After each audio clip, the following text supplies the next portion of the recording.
Salut à tous, j'espère que vous allez bien. On se retrouve aujourd'hui pour la première vidéo de 2018. Je vous retrouve aujourd'hui tout d'abord pour vous souhaiter mes vœux puisque je tenais à le faire. Pour moi c'était important, donc je vous souhaite une excellente année, qu'elle soit la meilleure possible pour vous, tant au niveau argent, santé, bien évidemment la santé en priorité, et voilà, qu'elle vous apporte tout ce que vous n'avez pas eu en 2017, ce serait top.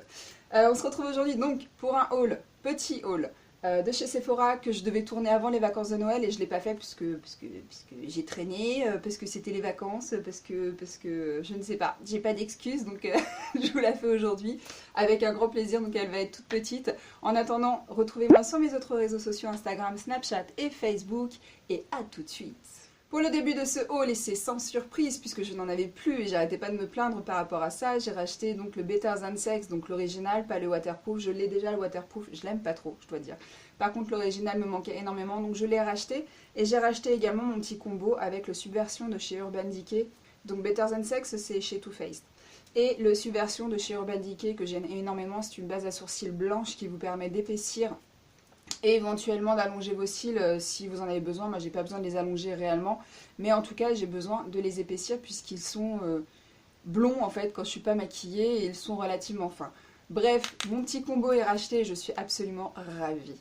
Je me suis également laissée tenter par ces fossiles qui étaient à 10 € de chez Sephora.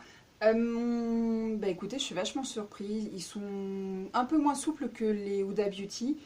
Cependant, ils sont légers, je les ai pas trouvés gênants. Je peux même les porter avec mes lunettes, ils ne frottent pas et pourtant ils sont relativement longs. Ils font un petit peu œil de biche, je ne sais pas si vous verrez correctement au niveau de la forme. Donc en fait, ils sont plus courts vers l'intérieur et plus allongés vers l'extérieur. Ça fait de très très très jolis yeux. J'aime beaucoup ce type de forme de cils, pardon. Et donc voilà, donc assez facile à coller. Par contre, la colle qui est fournie avec... Franchement, c'est de la crotte. Donc du coup, j'ai pris la colle de chez Huda Beauty, qui colle extrêmement bien, qui est noire. Et donc voilà. Mais sinon, aucun souci. Et plutôt ravie de ce petit achat. Ensuite, un produit que je voulais essayer depuis très longtemps. J'ai terminé mon K-Brow, donc mon gel à sourcils, depuis un certain moment maintenant, et j'ai jeté donc mon dévolu sur celui de chez Anastasia Beverly Hills qui m'a été conseillé maintes et maintes fois. J'ai vu beaucoup de revues, tout le monde dit qu'il est absolument fabuleux. Maintenant je voulais me faire comme d'habitude mon propre avis. De toute façon il fallait que j'en rachète, donc voilà, pourquoi pas. Il est un petit peu moins cher que le K-Brow, donc ça c'est assez sympa. Sauf quand on doit racheter toute la gamme, moi vous verrez j'ai tout racheté.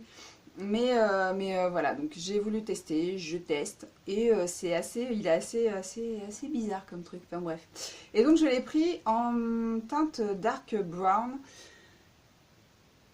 Pour parler un petit peu de la texture et de la différence avec le K-Brow, on va en parler maintenant, comme ça ce sera fait.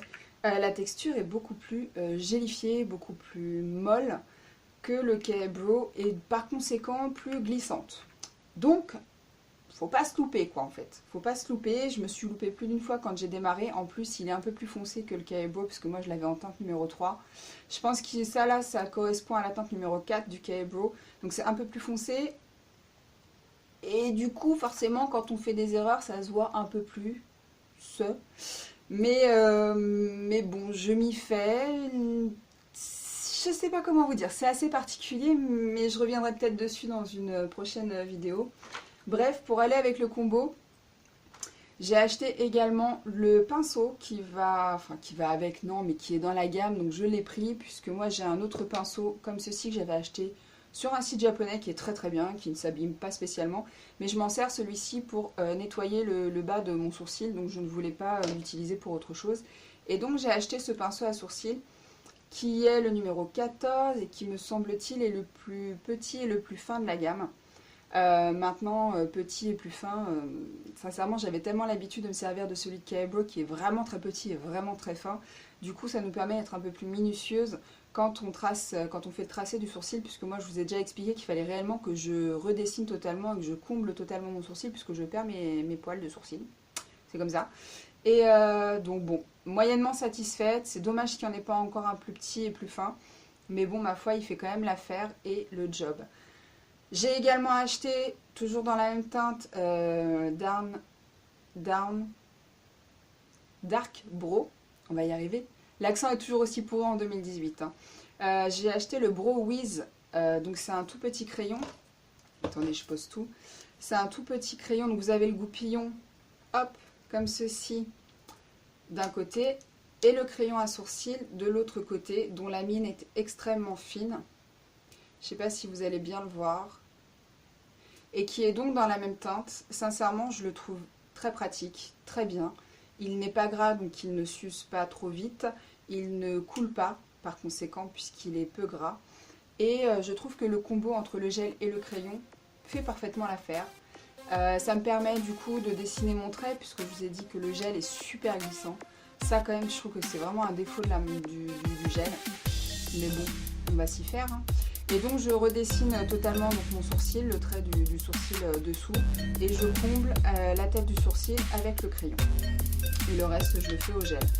Donc voilà, je vous donnerai mon verdict dans une prochaine vidéo. Je pense que cette année-là, je pense que d'ici fin janvier, début février, je vous ferai pas un verdict, mais un favori des nouveaux produits que j'ai achetés fin d'année 2017 et 2018.